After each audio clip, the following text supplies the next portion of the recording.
We've played Tottenham 3 times this season, and they haven't even scored a single goal. We've played Tottenham 3 times this season, and they haven't even scored a single goal. We've played Tottenham 3 times this season, and they haven't even scored a single goal.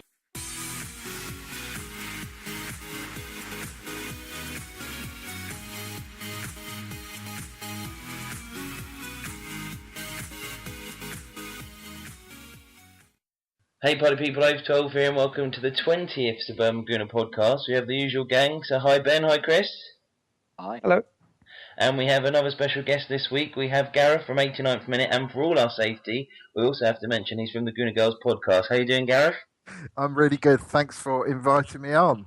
Not a problem at all. So just before we start, and we laugh at Spurs again, as we all love to do, we know all about the GoonerGirls Podcast. We've had Amanda on as a guest as well. She sang for us at Christmas. But do you want to talk a little bit about the 89th Minute? I'm not sure you should be boasting about that, to be honest. But, no, the podcast is brilliant. You know, love the girls to death, and I'm pretty sure make sure you leave that in because that gets me out of trouble. 89th Minute is it's a relatively new website. We try not to call ourselves a blog because we don't just sort of sit there and ramble about Arsenal, but we do match previews, we do some analysis on the games, match reports, features on Arsenal and football in general. And I guess the biggest thing of all, most recently, we've got Adrian Clark, for ex-Gunner Adrian Clark, to join us as a columnist for the brilliantly titled Clark End section of the site. So Adrian's going to be doing something weekly for us, which is really, really exciting. And how did you go about getting him to do that? Well, you never reveal commercial details, I suppose. But Adrian had been on the Gooner Girls a few times on the podcast, and I'd called into the Clock End a couple of times. The show that he does on a Monday night for sort of Arsenal online, which is brilliant. If anybody's watched that or downloaded the podcast afterwards, so got to know Adrian a little bit that way, and just said to him, he's a proper, fully qualified journalist now, and we just approached him and said, look, we think you'd be perfect for us, and we sort of got the deal, got Dick Law in, got the deal done, and away you go. So absolutely delighted. And he's a really lovely bloke as well, which is always important. I think you want to work with nice people, don't you? So you got the deal done with Dick Law. So does that mean you were talking to Adrian Clark 2 years ago? It was actually 3.5 years ago we started. We did have a problem with his work permits. We had to send him out on loan to Arsenal.com for a little while. But finally he's eligible to write for us. Brilliant. So the website itself, Gareth, is it literally 89thminute.com or? .co.uk, 89thminute.co.uk, and you'll find us on Twitter at 89th Minute as well. And we're always looking for people to contribute and get involved if they've got something interesting to say. So please go and have a look at it. You'd be more than welcome, and we love chatting away on Twitter as well. So it's always good fun. So come and get involved. Brilliant. Okay, we're straight on to the game against the Spuds today. Who wants to talk about Thomas Rosiski's goal? Who Ben, doesn't? you go first. Who? Ben, you go first. Do you want me to go first? The goal was ridiculous, wasn't it? I ran around the house as I said to you earlier, like a toddler. It was magnificent, but then unfortunately for us, the game finished as soon as the ball hit the back of the net. It was frantic, distinctly unpleasant, horrific game of football, wasn't it? But it had the perfect result.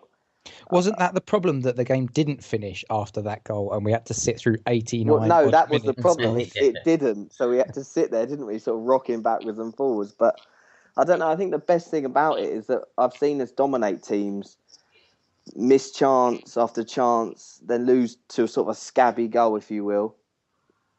And I'll happily take 1-0. All day run long. that all the way back to the Emirates. That was fantastic. Before today, no victory in 7 years there. I had a look back over the stats. Yeah, I had a look over the stats. Before today, we'd won 5 times at White Hart Lane in all competitions since the start of the Premier League. How Wow. depressing is that? Yeah. But But the best thing about it all is that we can finally, Sky Sports can finally put that stupid Danny Rose goal to bed, and they can just start replaying the Thomas Rosicky one every time there's an advert promoting Premier League football. So yay, Gareth, got mate. Well, listen, the fact it was Tottenham is obviously huge. Today we just needed 3 points though, and to be honest, I don't think it would have mattered who we were playing. I sat there. I don't know if anybody else did. Anyone else watch the whole Man City game yesterday?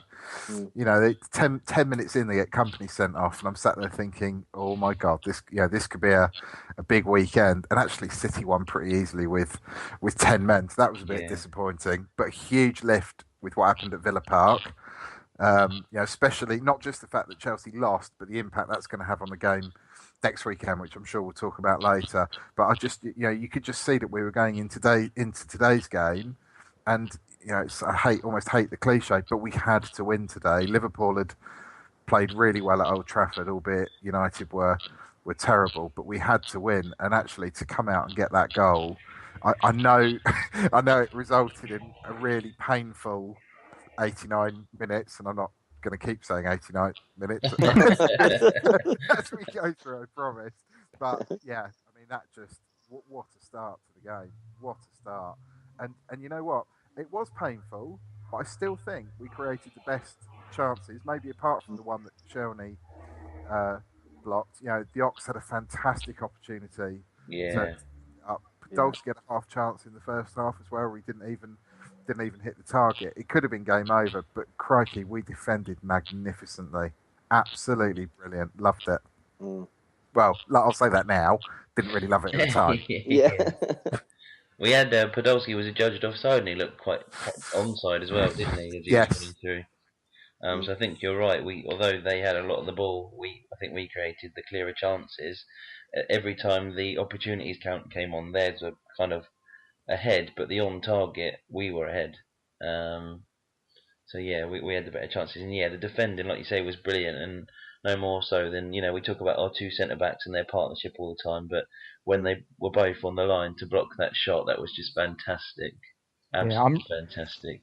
I'm really glad that we weren't made to pay for that ball. That when Ox ran through on goal, I literally stood up and did some sort of sumo style pose as I was waiting for him to close down on goal, and it was just me just crouching in front of my TV, just frozen in time. And as he bore down on goal, and then he just sort of, I didn't know whether or not he was trying to chip the keeper or play it to Giroud on the left hand side. I don't know what happened, but as soon as that went wide, I said to the wife, I really hope we aren't made to pay for this. Yeah. And thankfully, they get Tottenham seemed to get nosebleeds in the final third, because they were pretty wasteful with their chances, weren't they? Yeah. I think when you see it from the angle behind Lloris, I think he was trying to chip him, and it just went a bit wrong. He just caught in two minds, didn't he? Because I think he saw. Did you say it was Podolski?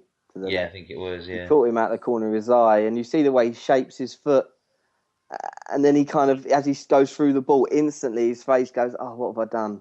Even before it even left the ground. So I agree with that, Ben. I think that was a classic. Do I pass or do I shoot? Oh crikey! I've actually just done neither.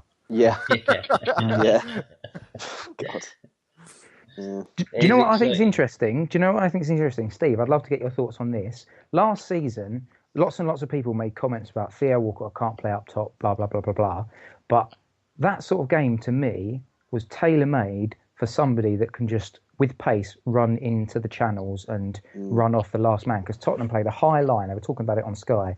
They played a high line, and the problem is the reason why nobody thinks Theo can play up. Well, lots of people don't think he can't play up top. Is it's not the game that we play, because normally we dominate possession and we don't come up against teams that play a high line. But to me, that sort of game was perfect for somebody that plays as a centre forward and has got real pace. So, don't know. What do you think, Steve? Yeah, I agree. I'm unsure about Walcott as a striker, as his kind of main position, but I do think when we look at our centre forward position in the summer, regardless of what we do, even if we have to go for a couple, I would like a quick centre forward to come into the club, because there are games like that where you just do need someone who you can kind of knock the ball through to. It's exciting to see Ox burst through the middle from a centre midfield position. If he also had a striker that could kind of keep up with him, I think it'd be really exciting. You're right, a game like that where they're playing so high, either they wouldn't do that, or if they did, it would be their complete undoing against, I don't know, even like Remy or someone like that, But they were so poor in midfield. They were playing such a high line, but they weren't pressing the play. So we had the ability just to cut through over and over again, and it was embarrassing how bad they were. Yeah, it's like a formation of Denilsons in midfield, wasn't it? Just joggers. It just didn't work at all, and it was confusing to watch, because I was sitting there thinking... You sound troubled, Ben. Well, I was, because I couldn't process what was going on because they were so poor. And as I was sort of sitting watching it, I was thinking, I'm not going to say this out loud, but if we were to swap strikers, we would have smashed them today. Yeah, Giroud was terrible, wasn't he? It's not. We're not going to start picking people out, because lots of people had poor games. But it was interesting what Steve was saying about Chamberlain. I felt, you know what, I would have liked him and Rosicky to swap, because he was travelling with the ball from pretty much defence to the start of their final third, and then giving it to Rosicky. But then there was no one for Rosicky then to give the ball to. Yeah. It would have been good to see them swap to let him be sort of theoretically closer to goal. Yeah, I don't know what you think, Gareth. I think saying too much about Giroud is quite harsh. I think he was quite isolated today. But yeah, I'd like to get your opinion on that. I agree. I don't think I saw a lot of people giving him grief at the end of the game today. I actually think he always puts a shift in. Yeah. Yeah, I think he works pretty hard. He is a fairly limited footballer. He's not. You're quite right. There were moments in the first half today where Tottenham looked how we looked at Anfield a few weeks ago, where you just sat there watching and you thought, if we find the pass, we're in. If the right person's on the end of it, it is literally a question of the ball falling to somebody and just finding the right pass, like we did for the Ox thing. Because they were playing incredibly high, but with no. I think they huffed and puffed a lot today in midfield, and for all that possession, I just don't think they're very good. They took Sandro off, I actually think he's probably their best midfielder, to be honest with you.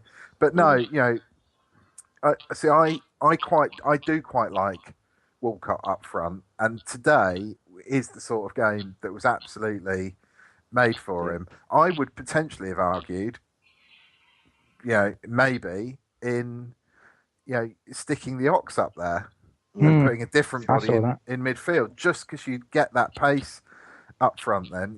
Giroud looked very much like he did on Tuesday night at Bayern, in a game where we haven't got a lot of the ball, and I know that doesn't happen very often for us, but in a game where we haven't got a lot of the ball, yes, he puts a shift in, but he's not, and he can hold it up, but he's not, he's not that quick, is he? Let's face it. And he does spend quite a lot of time falling over, which, and I have to say, and again, you can bleep this out if you want. I thought Adebayor had an excellent game today. You could see from the way that the places that he was getting into between Koscielny and Mertesacker. They couldn't rest up today, could they? And that was largely because of him. Because let's face it, he wasn't getting very much. They played a lot of long balls today, didn't they? Yeah, long balls. They hoofed it a lot today. Yeah, long balls and out wide. I mean, the amount of crosses that they had, it was almost as if it's like a David Moyes Man United team that we were playing. Yeah. But I didn't mind that, because I don't know what you think. It's funny enough, I chatted to Adrian about this a couple of weeks ago. I think we're a good, all hands to the pump, backs to the wall defensive unit now. And I much prefer that than when we've got a high line and maybe are trying to catch people out like we did at Anfield. I wasn't confident today because it's a North London derby and I suppose you never can be. But after we got the goal, I thought, you know what? it's up to them to break us down now. I don't think they're very good, and there's going to be hairy moments, but I felt pretty confident that we weren't going to concede because actually, those particularly the two guys in the middle, are absolutely magnificent. Wasn't it brilliant that we finished with all of the back four and Monreal and Vermaelen on the pitch? Sort of like nearly every defender at the club, basically. Fantastic. But it's better, isn't it? It sort of warms the cockles that they've spent 100 million on players and they're not even using the good ones right. You've got Chadley, who is just some sort of Spanish waiter or something. What is he? Where does he play? I don't know what he is. I don't know. I was lucky enough to go to the home leg, and he was flying down our side. Well, flying.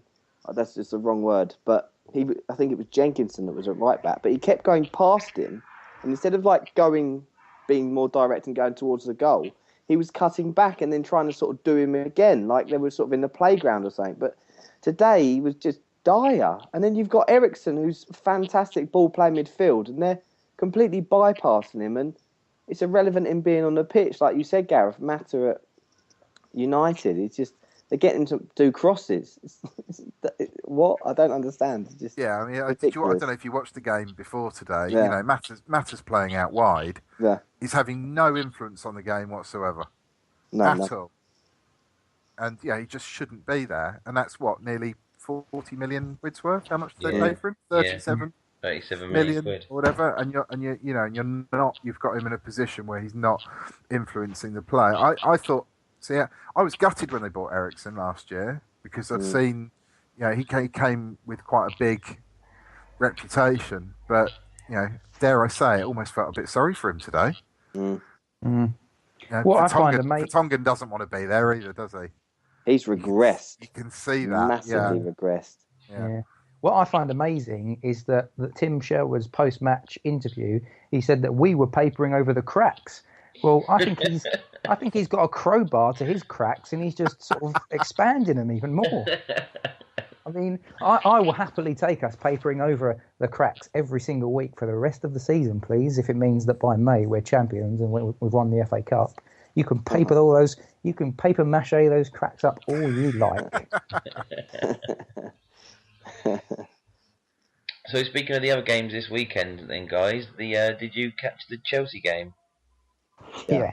Wasn't it funny? Yeah. It's mad. It's getting to the point though, isn't it, where you're looking at the fixtures and you're looking at games where you think a team could possibly drop points, and they're not those games. They're you don't think. I didn't think that Chelsea would drop points all three to Villa, but there's a strange stat that Mourinho's never won there or something.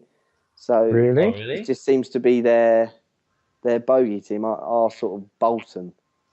But yeah, it was a strange game. They sort of pummeled them, didn't they? And then Ramirez showed his true colours and has done us a massive favour.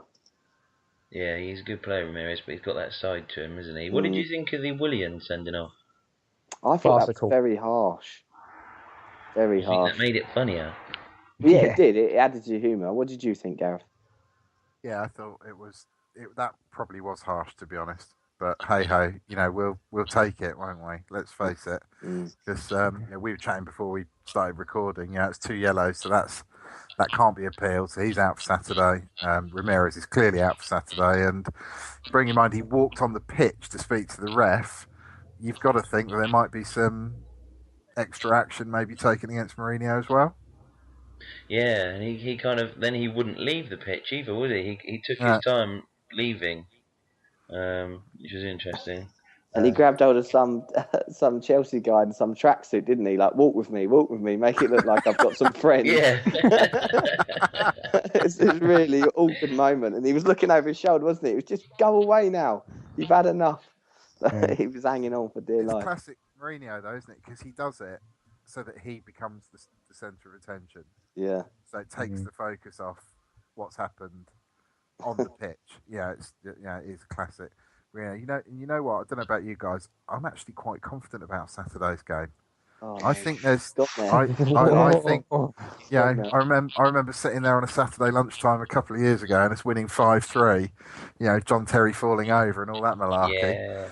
Yeah. I think I think there's just something about this Arsenal team now, and we've always bounced back well this season when we've had a disappointment, and I think they'll have been disappointed certainly with Stoke and to get knocked out of the Champions League. So, and 1-0 is a massive disappointment, isn't it? It should be more. yeah.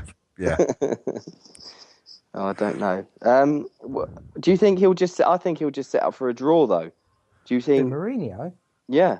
No way. He's got. Home. No way. Not. No, but he's got his two key players that are instrumental to the way he plays missing.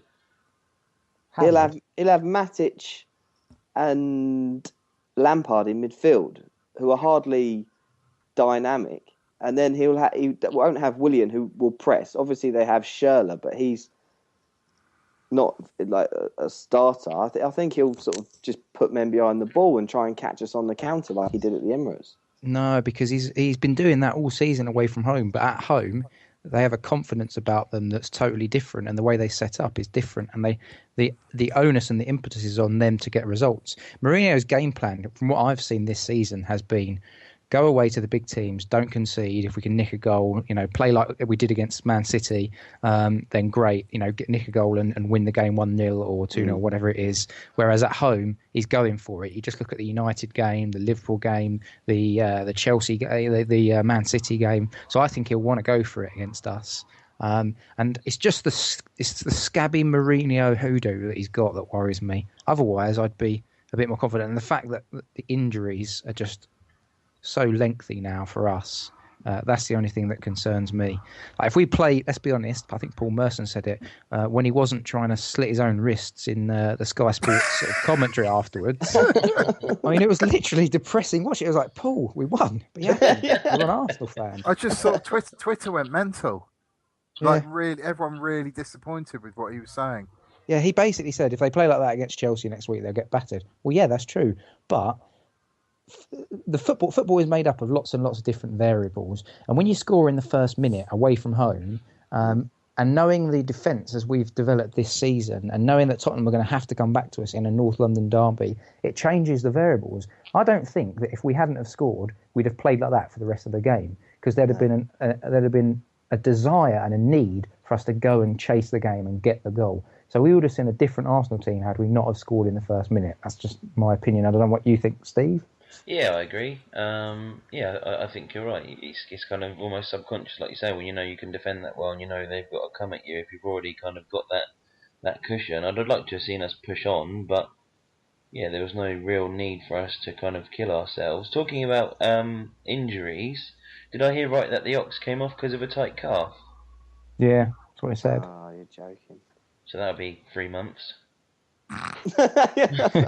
Probably career ending. No. So we've really got to hope that that's all it was. I didn't see. Did he go down the tunnel, or did anyone see? I thought that might have almost been a bit more sort of cramp precaution, related. Yeah, maybe. Yeah. They've got a week off now, haven't they? So hopefully that'll give him time to recharge. So let's hope so. And do we know any more about Ramsey? I know obviously he said potentially a couple of weeks, but do we know? I mean, we've been saying that every time he seems to be coming back. They've said a couple of weeks, haven't they? I'm thinking Man City might be more realistic, maybe. Yeah, I'd imagine so. Yeah. But we've got, he didn't put him in the squad today. We have got Schallstrom, as I'm apparently led to believe his name should be pronounced, to come in, who Wenger really talked up on Arsenal.com. I don't know if you saw that. Yeah, I did. I was going to say that. Yeah. It was quite. He was what he used massive words, didn't he? He was like. Did he say he used awesome? He said he's all. Is it awesome? He said he's been awesome in training. I've got it in front of me. So I think he said yes. Kim is excellent. Number 20 attributes for free kicks, and that's why I bought him for the team. And now back to the real world, Gareth. He said we're all absolutely delighted to have him with us because on a daily basis he's a joy to watch. He's a fantastic guy. His motivation and attitude has been spot on, and his readiness to put the effort in has been spot on. And and I know everyone laughed when we bought a player with a broken back. But, as Wenger went on to say last week, when you've got Ramsey, Wilshere, Walcott injured, I think an extra body with his experience could be quite welcome for the next few weeks. Yeah, so definitely. I'm quite looking forward to seeing him actually and see how he gets on. He's a free kick expert as well, isn't he? Yeah. Because he knocked one of his Swedish teammates out. Does anyone remember that? No. It was in the training camp prior to maybe the last World Cup, and he had a shot and it hit one of his teammates and knocked him unconscious. Oh, like the guy from Newcastle. Yeah. Tonked him and smashed it. Yeah, because I made the mistake of watching that sort of his compilation of free kicks, and you sort of think, oh my god. But just imagine if he scores a couple. Like, in all seriousness, what was Chris? What was your friend Johnny? Hopefully, we'll get him on the podcast in a few weeks. But what was his numbers on saying about Chamberlain getting goals? He said 5 goals. Did he say 5 goals and 5 assists? He thought for us to win the league, Chamberlain needs to get 5 goals and 5 assists between that then, which was the Crystal Palace game, and the end of the season. So he texted me halfway through or towards the end of the game saying, well, he's already sort of halfway there because he had 2 goals at the Palace game. And, he's going to be a big player. I think we've already sort of said it on the pod either last week or the week before, but he's going to be a big player, isn't he? Yeah. He did very well today. I thought he was very Roy of the Rovers. Yeah. He got caught up on the occasion, and I haven't seen him like that in terms of he's usually really calm in possession, isn't he? And he seems to really think through what he was doing, but he was a bit all over the place. I think he kind of felt a bit of pressure today, but I thought he still did very well considering the role he had and against the opposition, because he played there against Bayern, but this is probably one of the first proper teams that he's had to deal with, because against Palace he had time, he had space, and he had to sort of pick a few passes, but he wasn't 100%. But I was quite impressed with him, to be honest. I think, like you said, Chris, we've got a very special player, haven't we? Yeah, I love the way he can beat a man as well, because, a lot of our game is about kind of passing it around, and even Walcott is about pace, but Chamberlain could just run at someone, can't he? And he's kind of one direction then the other, and he's gone. Going back to Calcium, though, how much pressure is there going to be on the first free kick he has to take for Arsenal? Everyone's going to expect him to thunder it in the top corner. He'll probably kick it so hard he'll break his back again. So, Gareth, what team, how would you line up against Chelsea? Yeah, it's difficult, isn't it? I thought we put quite an attacking lineup today. I was quite surprised rather that Flamini didn't start today. Yeah, me too. I thought he might go for that sort of double layer of protection, if you want. Maybe with Arteta and Flamini, which I think works. I know a lot of people or some people don't, but I think they clearly can play together. You know what? I think my inclination would almost be to do what we did today, which is to go for it, put an attacking lineup out there, get in amongst them, see if we can make something happen. If we get a goal after 90 seconds or whatever, brilliant. Then you've kind of got the defence to fall back on, and maybe that, we've got, let's face it, we've got plenty of players like today that we can bring off the bench if we feel like we need to shore things up a bit. What we don't have a lot of is attacking options, do we? No. Where would you, saying that, Gareth, where would you play Chamberlain? I think for me he's a central midfielder now. To be honest, I guess it depends who's available and whether he might have to go out wide depending who's back. But I like him in the middle. Yeah. For me, the big thing with him, it's not saying that he just suddenly emerged from nowhere. When we played Liverpool in the Cup a few weeks ago, Liverpool started that game at the Emirates really, really well. And I was sat there thinking, oh my God, this is like Anfield again. They're getting in behind us and stuff. Yeah. He alone, I thought, was the person who helped us get a foothold in that game, just from driving with the ball from midfield, the energy, like you guys said, taking people on, and that's what he did against Bayern as well. Yeah. And I just love that about him, because the thing is, he's strong as well. isn't he? You know, he's quite stocky. a solid-looking unit, and he's not afraid to put himself about and get stuck in. I agree. I think he's going to be a massive player for us for a long time. I like him. I like him centrally, but then, you know, we could do with a bit of pace out wide, and God, we haven't got a lot. Although we've got Gnabry who's been sat on the bench, and I'm not a huge Podolski fan, I have to say. I'd like to see Gnabry given a run on the left. But I have issues not over Poldy as a person, because he's clearly a top bloke, very popular, and he can finish. If you give him a chance, invariably he'll score a goal. I have issues over what else he contributes to the team, because I don't think he contributes a great deal, to be honest with you. But hey ho, that's just me. So, saying that, if Ramsey is fit, Chris, would you play Chamberlain at number 10? Oh, I don't know really. He could do that, couldn't he? Because essentially, if we play a 4 at the back and then 2 sort of holding midfielders and then 3 in front and then 1 up top, I think the Ox could operate across any of the 3 that sit behind the centre forward, because he picks the ball up and he runs and he's a direct runner. I think out wide is probably more effective, because like the opportunity that he should have scored from, I don't know if it's the first or second opportunity today where he was through in on goal. I think you get more chances through the width, through the wings like that, rather than literally just ghosting through the middle. So personally, well, today he ghosted through the middle, didn't he? Wasn't it? Yeah. It was sort of out wide on the right though. When he started off on the right, and then he sort of moved in field a little bit as he was running into his goal. Came through their hapless midfield. But I see what you're saying. Like against Stoke, when he came on and then he got round the back of whoever it was and pulled the ball back, and unfortunately Sonogo blazed over. But it's that sort of conundrum, and I think the exciting thing is when we have Ramsey back is we'll get to have that fluid 3 again, where I'd quite like to see Ramsey at 10, considering that Ozil is out, and having the Flamini and Arteta together, and then being able to have Chamberlain, Ramsey sort of drifting between each other, because the pace and the dynamism that they're going to bring is going to be very, very exciting, because we've got lots of possibilities for connections, if that makes sense, where you've got so many options that we can have between players. It's going to be so exciting to see